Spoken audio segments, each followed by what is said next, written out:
2016ರಲ್ಲಿ ಭಾರತದಲ್ಲಿ ನೋಟು ಅಮಾನ್ಯೀಕರಣ ಘೋಷಣೆ ಮಾಡಲಾಗಿತ್ತು. ಹಿಂದಿದ್ದ 500 ರೂಪಾಯಿ ಮತ್ತು 1,000 ರೂಪಾಯಿ ಮುಖಬೆಲೆ ನೋಟುಗಳನ್ನು ಹಿಂಪಡೆಯಲಾಗಿತ್ತು.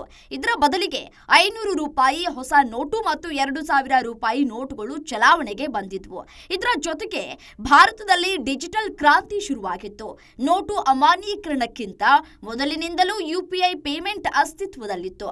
ಆದರೆ ಅದು ಅಷ್ಟು ಜನಪ್ರಿಯ ಆಗಿರಲಿಲ್ಲ. ನೋಟು ಅಮಾನ್ಯೀಕರಣದ ಬಳಿಕ ಭಾರತದಲ್ಲಿ ಡಿಜಿಟಲ್ ಪೇಮೆಂಟ್ ಕ್ರಾಂತಿ ನಡೆದು ಹೋಗಿದೆ. ದೊಡ್ಡ ಮಾಲ್ಗಳಿಂದ ಹಿಡಿದು ಬೀದಿ ಬದಿ ತರಕಾರಿ ಮಾರೋರು ಕೂಡ ಈಗ ಯುಪಿಐ ಪೇಮೆಂಟ್ ಪದ್ಧತಿಯನ್ನ ಅಳವಡಿಸಿಕೊಂಡಿದ್ದಾರೆ. ಸ್ಕ್ಯಾನ್ ಅಂಡ್ ಪೇ ಈಗ ಭಾರತದಲ್ಲಿ ಭಾರಿ ಫೇಮಸ್ ಆಗಿದೆ. ನಿಮ್ಮ ಬಳಿ ಒಂದೇ ಒಂದು ಯುಪಿಐ ಆಪ್ ಇಲ್ಲ ಅಂದ್ರೆ ಜನ ನೋಡೋ ರೀತಿಯೇ ವಿಚಿತ್ರವಾಗಿರುತ್ತೆ. ಅಷ್ಟರ ಮಟ್ಟಿಗೆ ಯುಪಿಐ ಕ್ರಾಂತಿ ಆಗಿದೆ. ಇಷ್ಟಾದರೂ ಕೆಲವರು ಇಂದಿಗೂ ಹಣದ ವಹಿವಾಟು ನಡೆಸೋಕೆ ಬ್ಯಾಂಕ್ಗಳು ಎಟಿಎಂಗಳನ್ನ ನಂಬಿದ್ದಾರೆ. ಅವರಿಗೆ ಆರ್ಬಿಐ ಶಾಕಿಂಗ್ ನ್ಯೂಸ್ ನೀಡಿದೆ. ಹಿರಿಯ ನಾಗರಿಕರು ಯುಪಿಐ ಬಳಕೆ ಬಗ್ಗೆ ಗೊತ್ತಿಲ್ಲದೆ ಇರೋರು ಈಗಲೂ ಬ್ಯಾಂಕ್ ಮತ್ತು ಎಟಿಎಂಗಳನ್ನ ನಂಬಿಕೊಂಡಿದ್ದಾರೆ. ಬ್ಯಾಂಕುಗಳಿಗಿಂತ ಎಟಿಎಂಗಳೇ ಇವರಿಗೆ ಆಧಾರವಾಗಿವೆ. ಹೆಚ್ಚಾಗಿ ಎಟಿಎಂ ಬಳಕೆ ಮಾಡೋರಿಗೆ ಆರ್ಬಿಐ ಶಾಕ್ ಕೊಟ್ಟಿದೆ.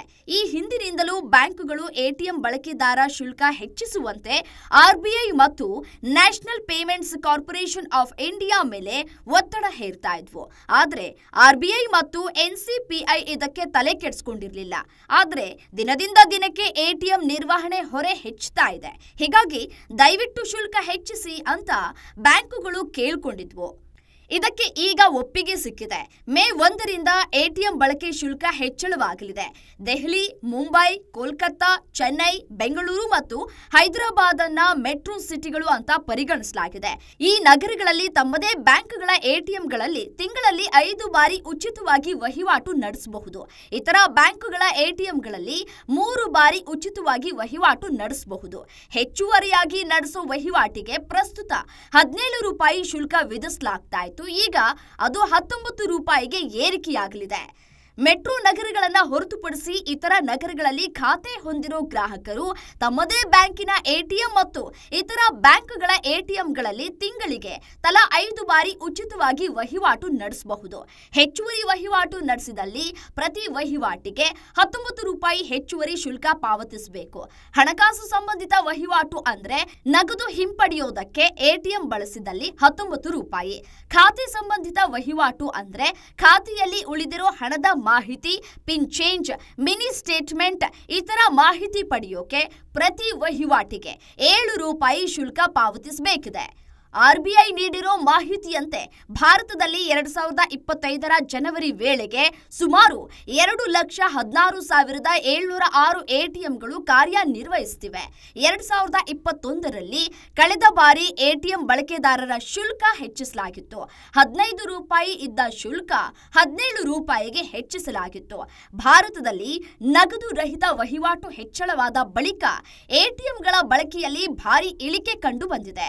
2023ರ ಜನವರಿ ವೇಳೆಗೆ ಭಾರತದಲ್ಲಿ ಎಟಿಎಂಗಳ ಮೂಲಕ ಸುಮಾರು 57 ಕೋಟಿ ವಹಿವಾಟುಗಳು ನಡೆದಿದ್ವು. 2024ರ ಜನವರಿ ವೇಳೆಗೆ ಭಾರತದಲ್ಲಿ ಎಟಿಎಂ ವಹಿವಾಟುಗಳ ಸಂಖ್ಯೆ 52 ಕೋಟಿ 72 ಲಕ್ಷಕ್ಕೆ ಕುಸಿದಿತ್ತು. 2025ರ ಜನವರಿಯಲ್ಲಿ ಎಟಿಎಂ ವಹಿವಾಟಿನಲ್ಲಿ ಇನ್ನೂ ಕುಸಿತ ಕಂಡಿದೆ. 2025ರ ಜನವರಿಯಲ್ಲಿ ಭಾರತದಲ್ಲಿ 48 ಕೋಟಿ 83 ಲಕ್ಷ ವಹಿವಾಟುಗಳು ಎಟಿಎಂಗಳ ಮೂಲಕ ನಡೆದಿದೆ ಅಂತ ಆರ್ಬಿಐ ಹೇಳಿದೆ. 2024ರ ಆರ್ಥಿಕ ವರ್ಷದಲ್ಲಿ ಭಾರತದಲ್ಲಿ ತಿಂಗಳಿಗೆ ಸರಾಸರಿ 1 ಕೋಟಿ 43 ಲಕ್ಷ ರೂಪಾಯಿ ನಗದನ್ನ ಎಟಿಎಂಗಳ ಮೂಲಕ ಹಿಂತೆಗೆದಿದ್ದಾರೆ. ನಗದು ಹಿಂತೆಗೆತದಲ್ಲಿ ಹಿಂದಿನ ವರ್ಷಕ್ಕಿಂತ 5.51% ಹೆಚ್ಚಳ ಕಂಡಿದೆ. ಒಟ್ಟಾರೆಯಾಗಿ ಹೇಳೋದಾದ್ರೆ ಭಾರತದಲ್ಲಿ ಕ್ಯಾಶ್ಲೆಸ್ ಎಕಾನಮಿ ವೇಗವಾಗಿ ಅಭಿವೃದ್ಧಿ ಹೊಂದುತ್ತಾ ಇದೆ. ಇಷ್ಟಾದ್ರೂ ಭಾರತದಲ್ಲಿ ಎಟಿಎಂ ಬಳಕೆ ಕಡಿಮೆ ಏನೂ ಆಗಿಲ್ಲ. ಇಂಥ ಸನ್ನಿವೇಶದಲ್ಲಿ ಎಟಿಎಂ ಬಳಕೆದಾರರ ಶುಲ್ಕವನ್ನ ಹೆಚ್ಚಿಸೋ ಮೂಲಕ ಎಟಿಎಂಗಳನ್ನೇ ನಂಬಿಕೊಂಡಿರೋ ಗ್ರಾಹಕರ ಜೇಬಿಗೆ ಕತ್ತರಿ ಬೀಳ್ತಾ ಇರೋದು ವಿಪರ್ಯಾಸವೇ ಸರಿ. ಗ್ಯಾರಂಟಿ ನ್ಯೂಸ್, ಸುದ್ದಿ ಖಚಿತ, ನ್ಯಾಯ ನಿಶ್ಚಿತ.